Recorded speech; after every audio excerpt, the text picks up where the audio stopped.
Bientôt les examens à l'université, cardiologie, anatomie, les grandes révisions commencent. Souley est en dernière année de médecine. Il veut devenir kinésithérapeute pour sportifs de haut niveau. Et si le drapeau du Cameroun s'affiche dans le salon, c'est Casablanca qu'il voit désormais par la fenêtre. Le Maroc fait partie des 4 destinations phares en Afrique, aux côtés de la Tunisie, l'Afrique du Sud, l'Égypte et aussi le Sénégal. Il a quitté le Cameroun à 19 ans, mais la famille n'est pas si loin. Tous ses frères font aussi médecine au Maroc. Le royaume accueille de nombreux étudiants africains. On peut trouver diverses nationalités subsahariennes comme les Ivoiriens, les Togolais, les Camerounais aussi, qu'on peut entretenir et nouer des bonnes relations. Chaque année, le Maroc reçoit plus de 6 000 nouvelles demandes d'inscription, dont plus de 80% proviennent de pays d'Afrique.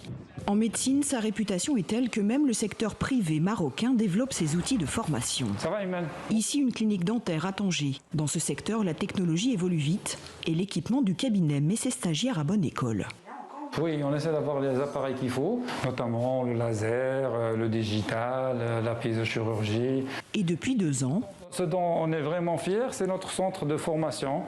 la clinique organise des rencontres et des séminaires pour la formation continue des médecins, On fait beaucoup de travaux pratiques. avec vue imprenable sur le bloc opératoire.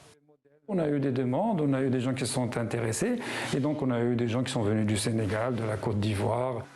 Et de nombreux confrères marocains du privé se sont eux aussi lancés dans la formation. Je suis sûr et certain que le Maroc aujourd'hui offre beaucoup de possibilités de formation et d'accompagnement. Et comme vous avez vu, les structures sont de plus en plus bien faites, bien préparées.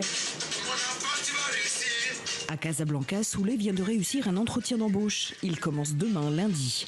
Il rêve ensuite de travailler à Bruxelles en Europe, puis d'ouvrir enfin son propre cabinet au Cameroun.